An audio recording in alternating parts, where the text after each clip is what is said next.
છોટાઉદેપુર નગરપાલિકા સંચાલિત કુસુમસાગર તળાવ વચ્ચે ફ્લેગ માસ્ટ પોલનું સાંસદ જસુભાઈ રાઠવા, ધારાસભ્ય રાજેન્દ્રસિંહ રાઠવાના હસ્તે લોકાર્પણ કરાયું। રાજ્ય સરકાર દ્વારા રાજ્યના નગરોના વિકાસ માટે કરોડો રૂપિયાની ગ્રાન્ટો ફાળવવામાં આવે છે, જે અંતર્ગત રાજ્ય સરકાર દ્વારા છોટાઉદેપુર નગરપાલિકા પણ અમૃત 2 અને અમૃત સરોવર યોજના અંતર્ગત 348.88 લાખ કુસુમસાગર તળાવ ડેવલપ તેમજ સ્વર્ણિમ જયંતિ મુખ્યમંત્રી શહેરી વિકાસ યોજના અંતર્ગત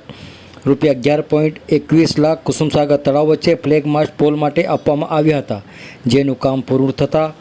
આજ રોજ છોટાઉદેપુર નગરપાલિકા દ્વારા કુસુમસાગર ડેવલપમેન્ટ તેમજ કુસુમસાગર વચ્ચે ફ્લેગ માસ્ટ પોલનું લોકાર્પણ લોકસભા સાંસદ જસુભાઈ રાઠવા, ધારાસભ્ય રાજેન્દ્રસિંહ રાઠવાના હસ્તે કરવામાં આવ્યું હતું। છોટાઉદેપુર નગરપાલિકા પ્રમુખ, ઉપપ્રમુખ, કારોબારી અધ્યક્ષ ઉપસ્થિત મહાનુભાવોનું પુષ્પગુચ્છ આપી સ્વાગત કરવામાં આવ્યું હતું। આ પ્રસંગે ભારતીય જનતા પાર્ટીના જિલ્લા પ્રમુખ ઉમેશભાઈ રાઠવા,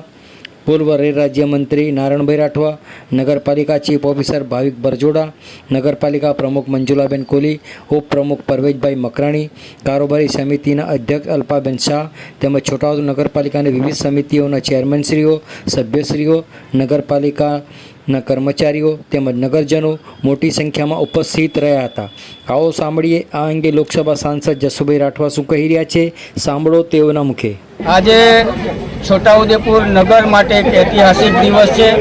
ત્યારે ગુજરાતના માન્ય મુખ્યમંત્રી શ્રી શહેરી વિકાસ યોજના હેઠળ શહેરના મધ્યમાં આવેલ તળાવ અને એના મધ્યમાં તળાવના મધ્યે તિરંગા નું આયોજન કરવામાં આવ્યું છે, લહેરાવાનું આયોજન કર્યું છે। ત્યારે સૌ નગરજનોને ખૂબ ખૂબ શુભેચ્છા પાઠવું છું અને સાથે સાથે આ તળાવના નવીનીકરણ માટે પણ રાજ્ય સરકાર દ્વારા જે આયોજન અમૃત મહોત્સવ દરમિયાન આયોજન કરવામાં આવ્યું છે, ત્યારે ખૂબ ખૂબ શુભેચ્છા પાઠવું છું અને નગરજનોને પણ ખૂબ ખૂબ શુભેચ્છા પાઠવું છું અને અભિનંદન આપું છું।